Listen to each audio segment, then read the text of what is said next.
उसके अंदर किस तरीके से भारतीय जनता पार्टी ने वोटों के अंदर बेईमानी करके अपना मेयर चुनने की कोशिश की थी। शुरू से प्रक्रिया ये है कि जो सीनियर मोस्ट काउंसलर होता था उसको प्रिसाइडिंग ऑफिसर बनाया जाता था। दशकों से चली आ रही प्रजातांत्रिक संवैधानिक परंपरा है। मुझे लगता है कि पूरे हिंदुस्तान ने देखा, कुछ दिनों पहले चंडीगढ़ के अंदर जो मेयर के चुनाव हुए, छोटे से चुनाव, चंडीगढ़ का मेयर का चुनाव, उसके अंदर किस तरीके से भारतीय जनता पार्टी ने वोटों के अंदर बेईमानी करके अपना मेयर चुनने की कोशिश की थी।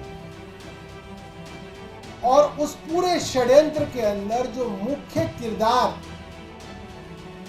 जो सबसे बड़े विलेन सामने आए, वो थे उस मेयर के इलेक्शन के प्रिसाइडिंग ऑफिसर अनिल मसीह, जो कैमरे की तरफ ऐसे देख रहे थे डर के। सबको याद है वो चेहरा। तो सब ये बात समझते हैं कि अगर मेयर का चुनाव है तो उसके अंदर वोटों की चोरी करने के लिए जो मुख्य सूत्रधार होता है वो होता है प्रिसाइडिंग ऑफिसर, जो उस पूरे के पूरे चुनाव को कराता है। हमने देखा जब दिल्ली के अंदर मेयर का चुनाव हुआ, आम आदमी पार्टी 134 काउंसलरों के साथ सिंगल लार्जेस्ट पार्टी बनी। भारतीय जनता पार्टी 104 काउंसलरों के साथ या 105 के साथ आम आदमी पार्टी से काफी पीछे थी। शुरू से प्रक्रिया ये है कि जो सीनियर मोस्ट काउंसलर होता था उसको प्रिसाइडिंग ऑफिसर बनाया जाता था।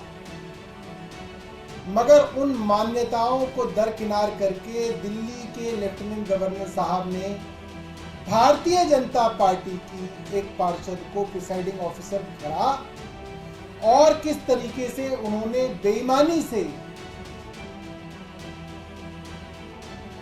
वोट डलवाने की कोशिश की थी, ये सबने देखा।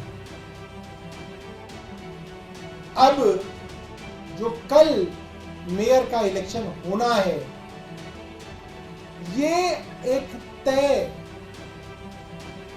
प्रक्रिया है कि जो आउटगोइंग मेयर होते हैं जो इस वक्त शैली ओबरॉय है, वो इस चुनाव की प्रिसाइडिंग ऑफिसर रहेंगी। ये कन्वेंशन है, दशकों से चली आ रही प्रजातांत्रिक संवैधानिक परंपरा है।